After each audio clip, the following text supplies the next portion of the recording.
নিয়ে আসলাম 264 ডিমের একটি ইনকিউবেটর মেশিন, যেটি আপনারা দেখতে পাচ্ছেন একজাম 18 ডাবল সার্কিট কন্ট্রোলার ব্যবহার করা হয়েছে।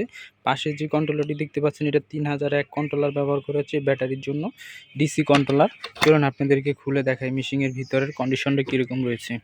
এটি আমরা 88 ডিমের টোটাল 3টি টেরে বসিয়ে দিয়েছি। 88 ডিমের টোটাল 3টি টেরে বসিয়ে দিয়েছি।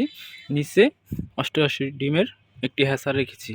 এটির ভিতরে হ্যাসার বেশি করা যাবে, টোটাল 88 ডিমের হ্যাসার আপনারা করতে পারবেন। এটির ভিতরে আমরা 3টা কারেন্টের লাইট দিয়েছি, 3টা একটা ফ্যান দিয়েছি। পিছের অপর সাইডে যেটি একটি ফ্যান দেখতে পাচ্ছেন, এটা এক্সস্ট ফ্যান, তাপ বেশি হয়ে গেলে তাপ বাড়ি করে দিবে এই জন্য একটা এক্সস্ট ফ্যান লাগিয়ে দিয়েছি। এটি আপনার হিউমিডিফায়ার সংযোগ দিয়ে দেবেন এই জায়গায়।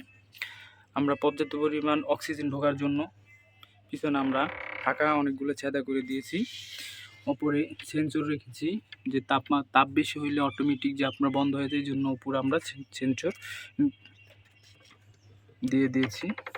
দিয়ে টার্নিং মোটর লাগিয়ে দিয়েছি, যেটা আপনার 90 মিনিট পর পর টেরেটাকে টার্নিং করবে। এভাবে 90 মিনিট পর পর টার্নিং করবে।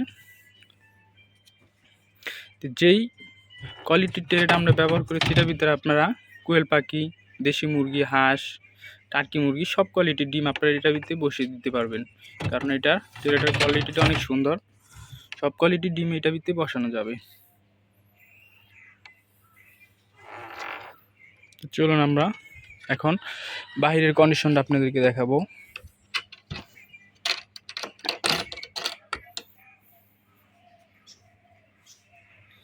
আমরা এক্সস্ট ফ্যান লাগিয়ে দিয়েছি ভিতরের ওভারহিট বাইর করার জন্য। পিছনে আপনারা দেখাই, পিছনে 2টি ছেদা করে দিয়েছি আমরা অক্সিজেন ঢোকার জন্য।